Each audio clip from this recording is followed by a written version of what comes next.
Ting, laporan keuangan rokok udah pada keluar nih. Yang mana yang kira-kira wajib dibeli? Jangan sampai ketinggalan comeback-nya nih. Yuk kita langsung bedah bareng-bareng update keuangan dari kuartal 3 masing-masing perusahaan rokok. Gudang Garam, Sampurna, Wismilak. Let's think. Di sini udah dirangkumin nih data dari omset ya ketiga perusahaan. Pertama kita lihat dari si kecil dulu, Wismilak. Kalau kita lihat di tahun 2025 ini, dia punya kinerja, omsetnya itu udah jauh lebih bagus dibandingkan tahun-tahun sebelumnya. Padahal kita sama-sama tahu, 2023 kuartal 4 sempat ada penurunan yang cukup signifikan. Ya, gimana dengan dua perusahaan raksasa lainnya?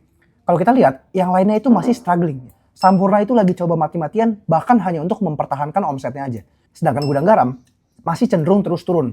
Jadi dari sisi omset, Wismilak udah mulai ada tanda-tanda perbaikan, Sampurna lagi mati-matian untuk mempertahankan kinerjanya, Gudang Garam masih cenderung turun.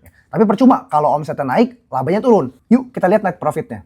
Dari sisi net profit, lagi-lagi ya, Wismilak itu mulai ada tren kenaikan dibandingkan dengan tahun 2024. 2025 ini udah kembali meningkat. Bahkan kalau kita lihat kuartal 3-nya aja, net profitnya itu naik cukup banyak. Hampir 2 kali lipat daripada kuartal 1 dan kuartal 2. Sedikit konteks, kuartal 2 perusahaan rokok itu biasanya drop gila-gilaan. Karena memang lagi puasa. Tapi di luar itu semua, memang kuartal 3 Wismilak ini luar biasa. Apalagi kalau bisa terus mempertahankan di kuartal 4 dan seterusnya. Bisa-bisa laba all time high 2023 tembus nih. Dua perusahaan rokok lainnya masih sama ya. Sampurna cenderung stagnan dan Gudang Garam masih terus downtrend. Net profitnya ini kecil banget. Sebagai konteks, dulu bisa mencetak di atas 8 triliun rupiah.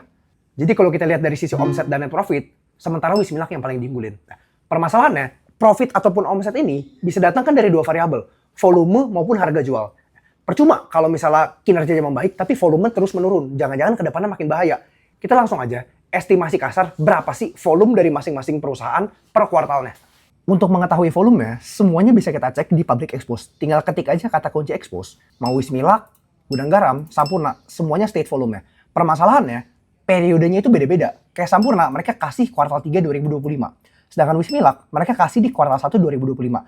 Maka dari itu, kita langsung aja asumsiin. Teman-teman nggak usah pusing, udah kita hitungin estimasi kasar ya. Sekali lagi, ini disclaimer, hanya estimasi kasar ya, bukan angka akurat. Kalau kita lihat, ya Sampurna masih cenderung stabil. Ya, mulai ada kenaikan di kuartal 3. Gudang Garam masih ada cenderung penurunan nih dibandingkan tahun-tahun sebelumnya.